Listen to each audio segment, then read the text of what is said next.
Welcome to Expert with Gauri. Let's learn together. We learned 8th standard mathematics chapter number 14 compound interest. यामधील practice 14.2 मधील part second पाहणार आहोत आपण. या आधीचा पार्ट 1 मध्ये क्वेश्चन 5 सोल्युशन झालेले आहेत, तर त्याची लिंक मी तुम्हाला डिस्क्रिप्शन बॉक्समध्ये दिली आहे, तर ती सुद्धा तुम्ही फॉलो करू शकता. ओके, आता या प्रॅक्टिस सेट 14.2 पार्ट 2 मध्ये आपण पुढचे 5 क्वेश्चन पाहणार आहोत 6 पासून ते 10 पर्यंत. ओके, त्यामधील आता 6 question. A loan of ₹15,000 was taken on compound interest if the rate of compound interest is 12% per annum. Find the amount to settle the loan after 3 years. म्हणजे 15,000 रुपये चक्रवाढ व्याजाने दर शेकडा 12% दराने कर्जाऊ घेतलेले होते, म्हणजे कर्ज घेतलेले होते. तर 3 वर्षांनी कर्ज फेडताना किती रुपये द्यावे लागतील, असा हा प्रश्न आहे. ओके, आता यामध्ये आपल्याला काय काय इन्फॉर्मेशन दिलेली आहे ती आपण पाहूया. ₹15,000 आपल्याला प्रिन्सिपल अमाऊंट दिलेली आहे आणि rate of compound interest is 12% per annum ही एक दिलेली आहे. ओके, आणि अजून एक म्हणजे आपल्याला नंबर ऑफ इयर्स दिलेले आहे 3 years. त्याप्रमाणे आपल्याला हे कॅल्क्युलेट करायचं आहे. तर आपल्याला काय काय इन्फॉर्मेशन दिलेली आहे ती आपण पहिले राईट डाऊन करूया. यामध्ये principal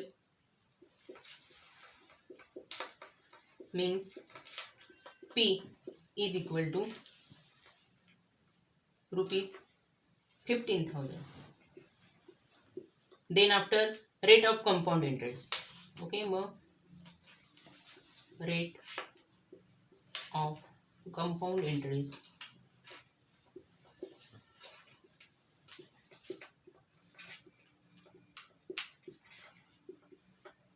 is equal to 12% per annum.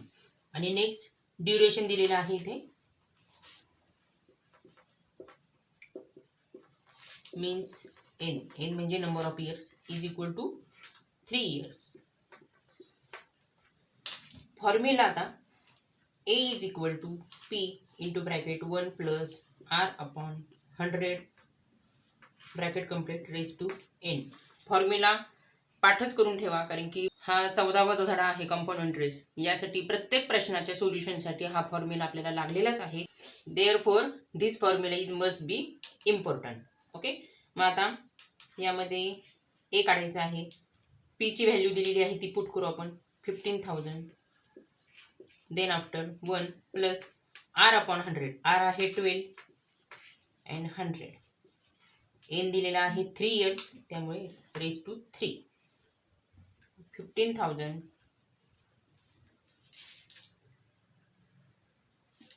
आता ह्याचं कन्वर्टिंग 100 मल्टिपल 1 म्हणजे 100 अँड प्लस 12 म्हणजे 112 अपॉन 100 आणि रेस टू 3. आता ह्याचं एक्सप्लेनेशन आपण करूया. आता या ब्रॅकेटचा क्यूब दिलेला आहे, म्हणजे ही जी व्हॅल्यू आहे ती आपल्याला 3 times घ्यावी लागेल. Therefore A is equal to 15,000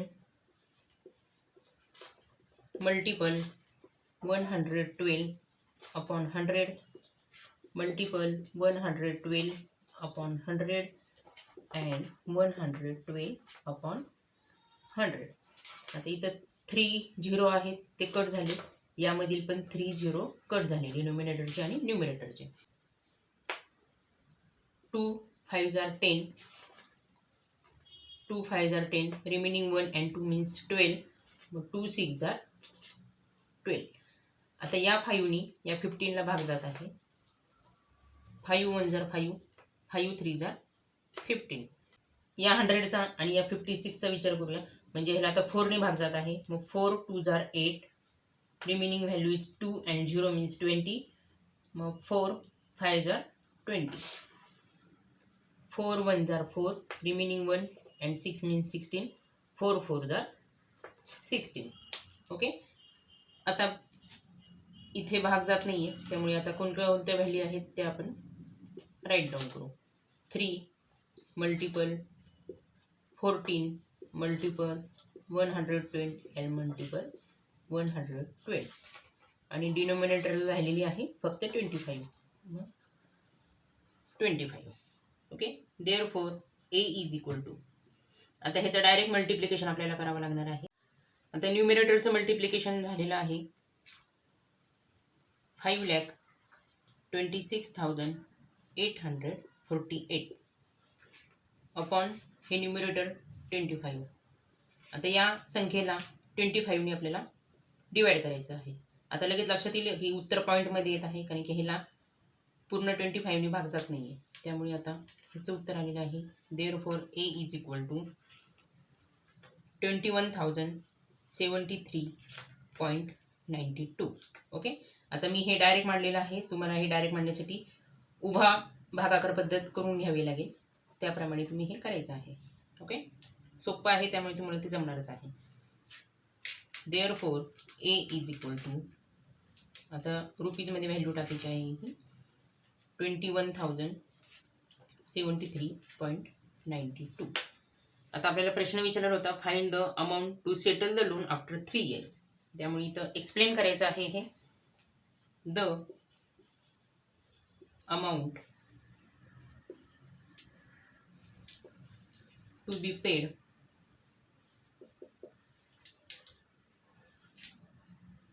to settle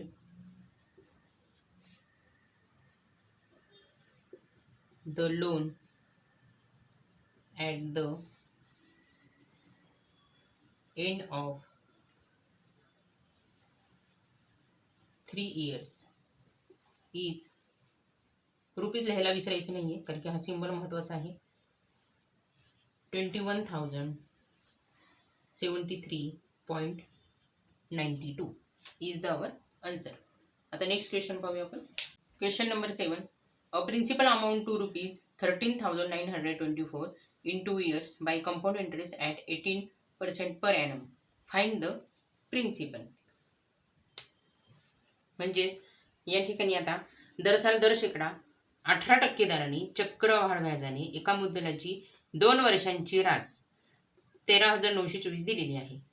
okay. तर मुद्दल किती होते हे काढायचं आहे. मुद्दल म्हणजे आपल्याला काय काढायचे आहे, प्रिन्सिपल काढायचे आहे ते. ओके. मग आता काय काय इन्फॉर्मेशन दिलेली आहे ती पहिले आपण लिहून घेऊया. या ठिकाणी आता अमाऊंट दिलेली आहे आपल्याला.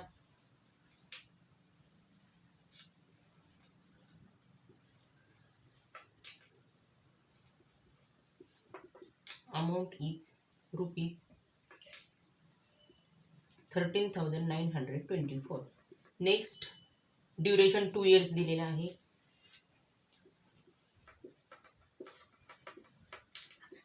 means n is equal to 2 years, and then after interest rate दिलेला आहे 18%. rate of interest means r is equal to 18% per annum. Okay. आता फॉर्म्युला काय आहे तो आपल्याला राईट डाऊन करायचा आहे. या प्रकारची उदाहरणं आली की फॉर्म्युला लिहायचाच आहे, कारण की साधारण फॉर्म्युलाला 1 मार्क तरी गृहीत धरलेला असतो. त्याच्यामुळे फॉर्म्युला आणि ही इन्फॉर्मेशन आधीची ही कम्प्लिटली लिहायचीच आहे. A is equal to P into bracket 1 plus R upon 100 bracket complete raise to N.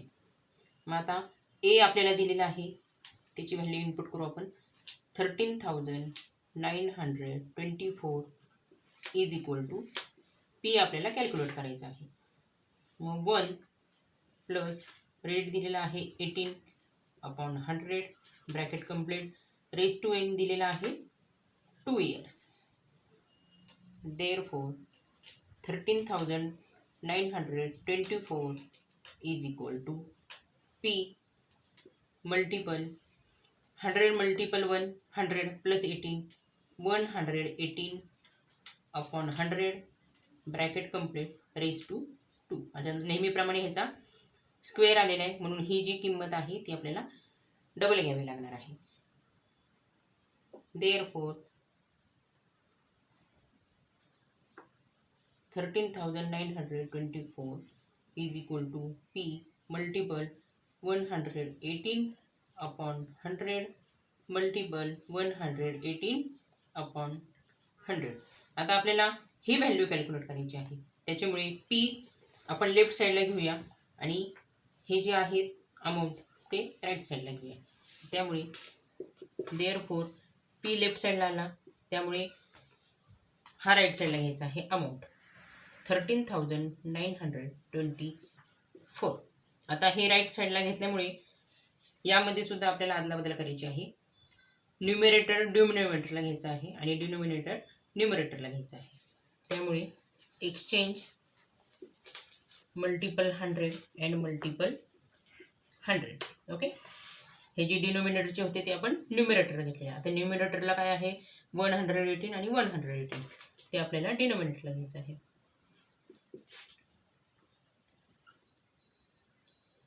Okay, आता या संख्येला 2 भाग जात आहे, तर आपण ह्याला 2 भाग देऊया. 2 5 जार 10, रिमेनिंग 1, 2 9 जार 18, 2 5 जार 10 अँड 0. आता या संख्येला आणि या संख्येला 2 ने भाग देऊ.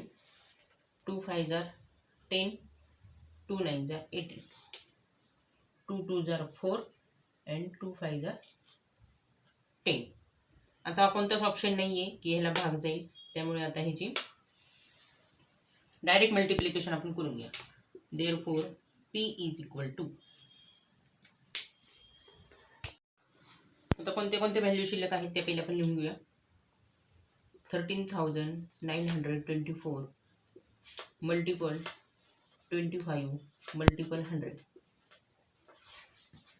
And 59 multiple 59.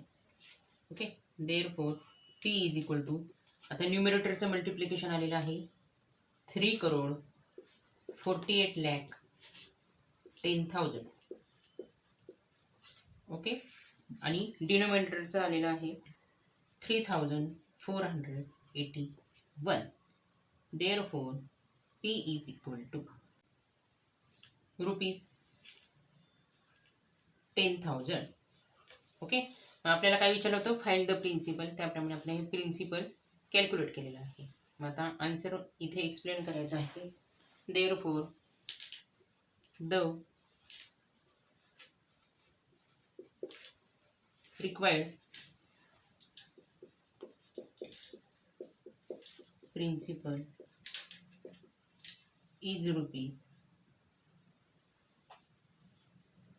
10,000 is our answer. Next question. 8th question. The population of a suburb is 16,000. Find the rate of increase in the population if the population after 2 years is 17,640. म्हणजे एका शहराची माहिती दिली बघा आता लोकसंख्येची. शहराच्या एका उपनगराची लोकसंख्या विशिष्ट दराने वाढते. आजची आणि 2 वर्षानंतरची लोकसंख्या अनुक्रमे 16,000 आणि 17,640 असतील तर लोकसंख्या वाढीचा दर आपल्याला इथे काढायचा आहे. ओके, आता त्यासाठी थोडंसं लक्ष देऊन हा क्वेश्चन बघूया. आता या ठिकाणी आपल्याला इन्फॉर्मेशन काय काय दिलेली आहे. 16,000 म्हणजे हा पी आहे. देन आफ्टर आपल्याला ए पण दिलेला आहे. ओके, अमाऊंट, आणि देन आफ्टर 2 इयर्स हे दिलेलं आहे आणि आपल्याला रेट काढायचा आहे. ओके, मग आता काय काय इन्फॉर्मेशन दिलेली आहे ते आपण पाहूया. पी म्हणजे आता आपल्याला काय दिलं आहे population. Population of suburb initially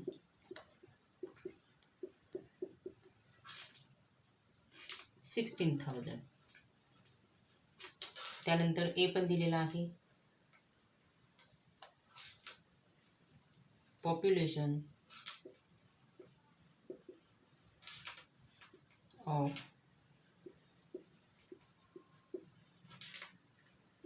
suburb after 2 years. Okay, म्हणजे 2 वर्षानंतरची लोकसंख्या 17,640 दिलेली आहे आणि ड्युरेशन दिलेलं आहे इथं म्हणजेच इन 2 इयर्स. ओके, आता नेहमीप्रमाणेच रेट ऑफ पॉप्युलेशन म्हणजे आपल्याला आर घ्यायचा आहे. इथं आपण राईट डाऊन करू. Let R be the rate of increase in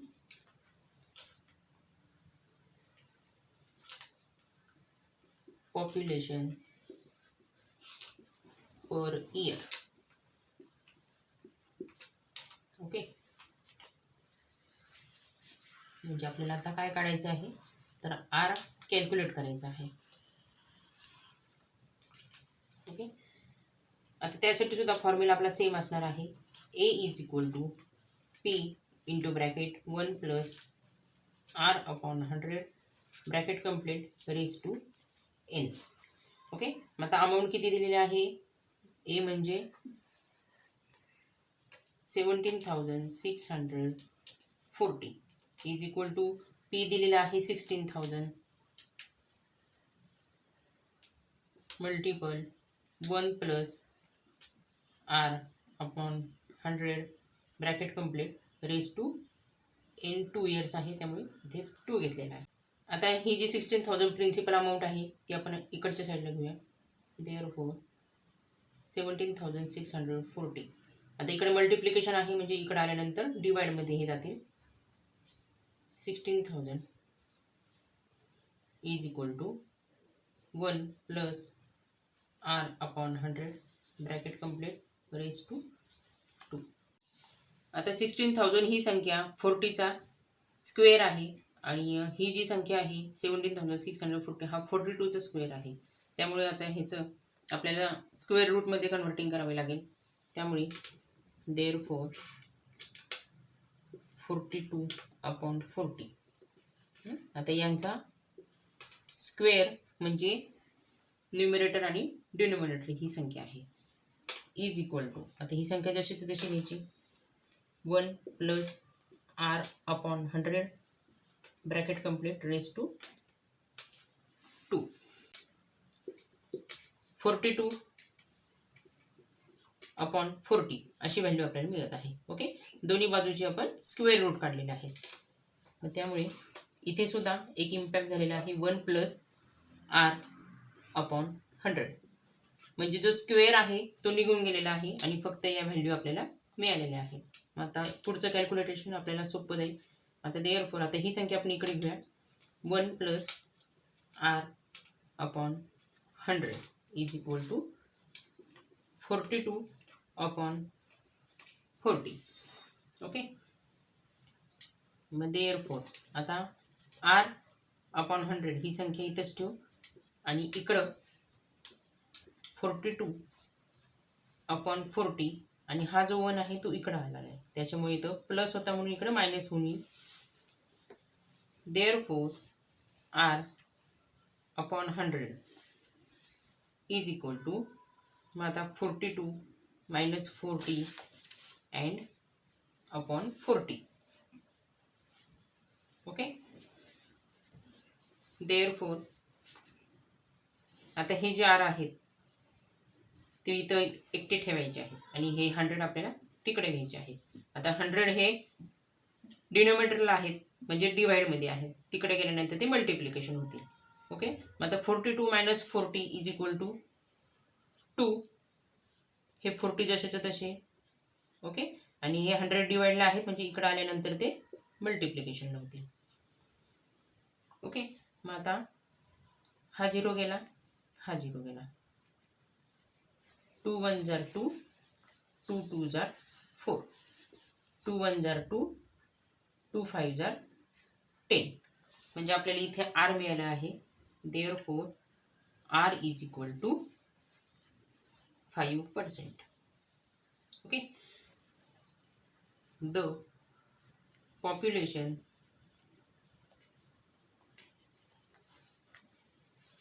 of suburb increase 5% every year. Okay, मस्त असा डिफरंट क्वेश्चन होता हा. आणि एकदम इझी आहे, त्यामुळे प्रॅक्टिसनी तुम्हाला हा क्वेश्चन व्यवस्थित सोडवता येईल. त्यामुळे 2दा-3दा तरी हा प्रश्न तुम्ही सोडवा. 9th question. In how many years ₹700 will amount to ₹847 at a compound interest rate of 10% per annum? Okay, म्हणजे 700 रुपयांची दरसाल दर शेकडा 10% दराने किती वर्षात 847 रुपये रास होईल, असं या ठिकाणी क्वेश्चन आहे. तर आता या ठिकाणी आपल्याला एन कॅल्क्युलेट करावं लागेल. काय काय इन्फॉर्मेशन दिलेली आहे ते पहिले आपण नेहमीप्रमाणे राईट डाऊन करायची आहे. आता इथे प्रिन्सिपल दिलेलं आहे.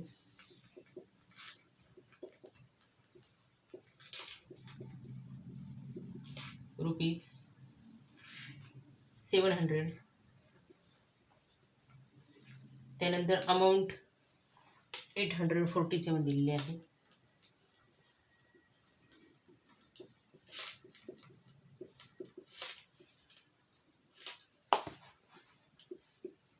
आणि रेट ऑफ इंटरेस्ट दिलेला आहे आपल्याला 10%.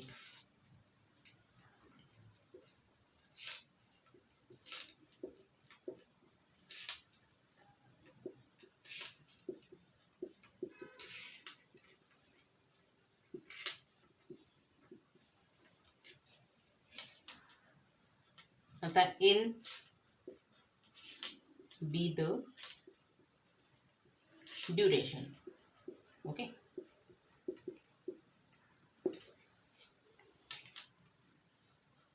Formula A is equal to P into bracket 1 plus R upon 100 bracket complete raised to N. A दिलेला आहे 847. सगळ्या व्हॅल्यू आता पुट करू आपण इथे. प्रिन्सिपल दिलेला आहे 700 इंटू ब्रॅकेट 1 प्लस R दिलेला आहे 10% आणि रेज टू N. ओके, आता हे 700 आपण इकडे घेऊया.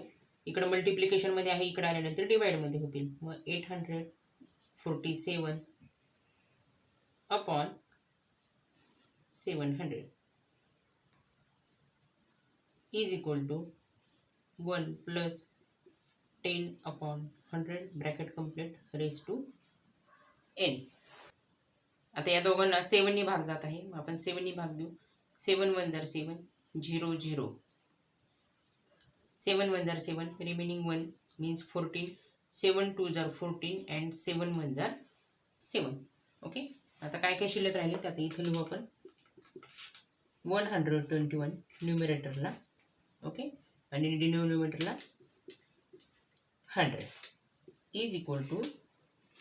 आता ह्याचं converting 100 multiple 1 means 100 and plus 10 means 110 upon 100 bracket complete raise to N. आता हे नंबर लक्षात घेतले तर लगेच लक्षात येईल की 100 हा 10चा स्क्वेअर आहे आणि 121 हा 11चा स्क्वेअर आहे. ओके, मग त्याप्रमाणे आपण इथं मांडूया 11 अपॉन 10 ब्रॅकेट स्क्वेअर. दोघांचेही स्क्वेअर आहे म्हणून ब्रॅकेट टाकलेला आहे इज इक्वल टू. आता हे पण जसं तसं मांडायचं आहे. 110 upon 100 bracket complete raise to N. आता यामधील हा 0 आणि हा 0 कॅन्सल होत आहे. ओके, म्हणजे इथं काय राहिलेलं आहे, इथं 11 राहिलेले आहेत आणि इथं पण 10 राहिलेले आहेत. ओके, आणि इथं पण 11 आणि इथं पण 10 आलेलं आहे. म्हणजे लेफ्ट हँड साईड आणि राईट हँड साईड सिमिलर आलेले आहे आणि मधी हा जो सिम्बॉल आलेला आहे तो इज इक्वल टू आलेला आहे. म्हणजे इकडची संख्या आणि इकडची संख्या सेम आहे. म्हणजे तिथं काय व्हॅल्यू आलेली आहे तर इकडच्या साईडला therefore 11 upon 10 raise to 2 and is equal to 11 upon 10 raise to N. म्हणजे हा जो बेस आलेला आहे 11 अपॉन 10 आणि इकडचा पण 11 अपॉन 10, म्हणजे लेफ्ट हँड साईड आणि राईट हँड साईडचे जे दोन्ही बेस आहेत ते इक्वल आलेले आहेत. मग त्यामुळे त्यांचे इंडेक्स जे आहेत ते सुद्धा इक्वलच येणार आहेत. ओके, इथं मध्ये सिम्बॉल सुद्धा आपल्याला इक्वलचं दिलेलं आहे. यावरून आपल्याला हे नोटीस होते की जर का ह्यांचा बेस जर का इक्वल असतील तर त्यांचे इंडेक्स सुद्धा इक्वलच असतात.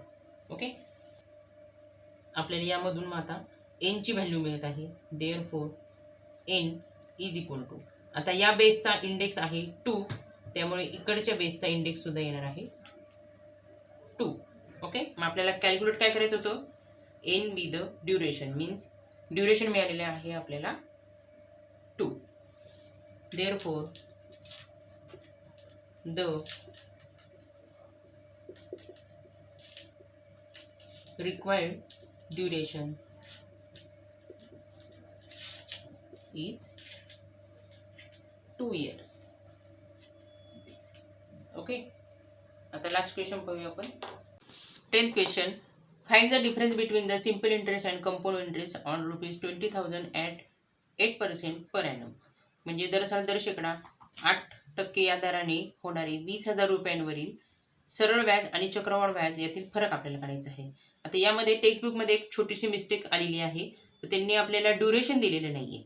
आणि टेक्स्टबुकमधील जर का तुम्ही आन्सर पाहिलं तर त्याच्यामध्ये आपल्याला दाखवत आहेत आन्सर ₹128. ओके, मग जर का 128 जर का आन्सर येत असेल तर त्यासाठी आपल्याला ड्युरेशन घ्यावं लागणार आहे 2 इयर्स, तरच आपलं हे मॅच होईल. त्यामुळे इथे मी एक थोडीशी चेंजेस करते. ॲट 8% पर ॲनम आणि इथं 2 इयर्स घेते. ओके, म्हणजे आपलं जे आन्सर आहे ते आपल्याला व्यवस्थित काढता येईल. ओके, आता सिम्पल इंटरेस्ट आणि कंपाऊंड इंटरेस्ट यामधील आपल्याला डिफरन्स काढायचा आहे. मग आता त्यासाठी या ठिकाणी आपल्याला काय काय मिळालेलं आहे इन्फॉर्मेशन ती लिहूया. प्रिन्सिपल दिलेले इथे, means P is equal to rupees, हे 20,000 प्रिन्सिपल आहे. ओके, त्यानंतर रेट आहे 8%, ड्युरेशन आहे 2 इयर्स. मग rate means R is equal to 8% per annum. आणि नेक्स्ट ड्युरेशन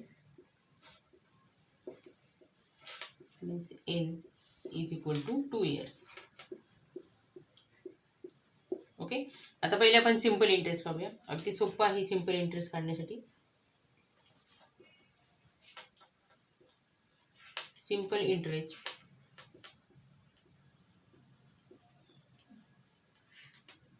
आता सिम्पल इंटरेस्टचा फॉर्म्युला आहे P multiple N multiple R upon 100. P म्हणजे आता इथं 20,000 आहेत, मल्टिपल 2 इयर्स आपण घेतलेले आहे ड्युरेशन, आणि रेट आहे 8 अपॉन 100. 2 0 कॅन्सल होतील या ठिकाणी. आता ह्याचं डायरेक्ट काय काय शिल्लक आहे ते लिहूया आपण. 200 मल्टिपल 2 अँड मल्टिपल 8. 200 मल्टिपल 2 म्हणजे 400. 408 means 3,200 is equal to ₹3,200. Okay, आता हे काय मिळालेलं आहे तर हे आपल्याला सिम्पल इंटरेस्ट मिळालेलं आहे. शॉर्ट फॉर्ममध्ये लिहिली सिम्पल इंटरेस्ट. ओके, त्यानंतर आता आपल्याला कंपाऊंड इंटरेस्ट काढायचा आहे. आता कंपाऊंड इंटरेस्ट या साईडला घेते. आता कंपाऊंड इंटरेस्टचा formula A is equal to P into bracket 1 plus R upon 100 bracket complete raise to N. Principal दिलेली आहे आपल्याला 20,000 इंटू ब्रॅकेट 1 प्लस आर आहे 8% per annum upon 100 and bracket complete raise to 2 years is equal to 20,000 multiple 100 multiple 1 means 100 and plus 8 म्हणजे 108 upon 100 bracket complete raise to 2. आता ह्याचा square आला आहे म्हणजे ही संख्या 2 टाइम्स येईल. 20,000 multiple 108 upon 100 multiple 108 upon 100. 1 2 3 4 1 2 3 4. Okay, न्यूमरेटरचे आणि डिनोमिनेटरचे 0 कॅन्सल झालेले आहेत. आता इथं कोणती कोणती व्हॅल्यू राहिलेली आहे ती आपण राईट डाऊन करू. Ethane 2 multiple 108 and multiple 108. डिनोमिनेटरला 0 राहिलेले आहेत. ओके, मग आता याचं मल्टिप्लिकेशन आपल्याला डायरेक्टच करावं लागणार आहे. मग त्याचं उत्तर येत आहे रुपीज 23,328. म्हणजे देअरफॉर आता हे आपल्याला काय मिळालेलं आहे, अमाऊंट मिळालेली आहे. ओके, आता कंपाऊंड इंटरेस्ट आपल्याला काढायचा आहे यामधून. मग कंपाऊंड इंटरेस्टचा formula compound interest is equal to A minus P. आता हे किती आहे 23,328 अँड प्रिन्सिपल आहे 20,000. आता यांचं सबट्रॅक्शन येत आहे रुपीज 3,328. ओके, आता हे जे मिळालेले आहे ते आपल्याला काय मिळालेलं आहे, कंपाऊंड इंटरेस्ट. ओके, म्हणजे आता या दोन गोष्टींचा आपल्याला विचार करायचा आहे आन्सर मिळवण्यासाठी. ओके, म्हणजे हा कंपाऊंड इंटरेस्ट आणि हे आहे सिम्पल इंटरेस्ट. मग आता डिफरन्स या दोघांमधील आपल्याला विचारलेला आहे. ओके, मग आता डिफरन्स काढण्यासाठी difference between the simple interest and the compound interest म्हणजे आपल्याला compound interest minus simple interest असं करावं लागणार आहे. आता कंपाऊंड इंटरेस्ट आहे 3,328 मायनस सिम्पल इंटरेस्ट आहे 3,200. मग ह्यांचं आता सबट्रॅक्शन जर का केलं तर आपल्याला व्हॅल्यू मिळत आहे 128. ओके, म्हणजे हे आपल्याला आन्सर मिळालेलं आहे. देअरफॉर द डिफरन्स बिटवीन, आता मी इथे शॉर्ट फॉर्ममध्ये लिहिते, simple interest and compound interest is rupees 128 is the our answer. अशा प्रकारे प्रॅक्टिस सेट 14.2 कंप्लीट झालेला आहे. त्यामुळे व्हिडिओ आवडल्यास लाईक, शेअर आणि सबस्क्राईब करायला विसरू नका. प्रत्येक प्रश्नाचं जर का सोल्युशन पाहिलं तर तुम्हाला एक वाटेल की बापरे ह्याच्यामध्ये किती वर्कआउट आहे. पण जास्त घाबरायची गरज नाही आहे. एकतर फॉर्म्युला जर का तुमच्या लक्षात असेल आणि त्याप्रमाणे जर का तुम्ही या सर्व व्हॅल्यू जर का त्यामध्ये पुट केल्या तर ॲटोमॅटिकली पुढची प्रोसेस तुम्हाला इझिली जमत जाईल. आणि यासाठी प्रॅक्टिससुद्धा लागणारच आहे. त्यामुळे कमीत कमी 2 ते 3 वेळा तरी प्रत्येक प्रश्न तुम्ही हा सोडवलाच पाहिजे. ओके, आता व्हिडिओ आवडल्यास लाईक, शेअर आणि सबस्क्राईब करायला विसरू नका. आता पुढच्या व्हिडिओमध्ये आपण चॅप्टर नंबर 15 पाहणार आहोत.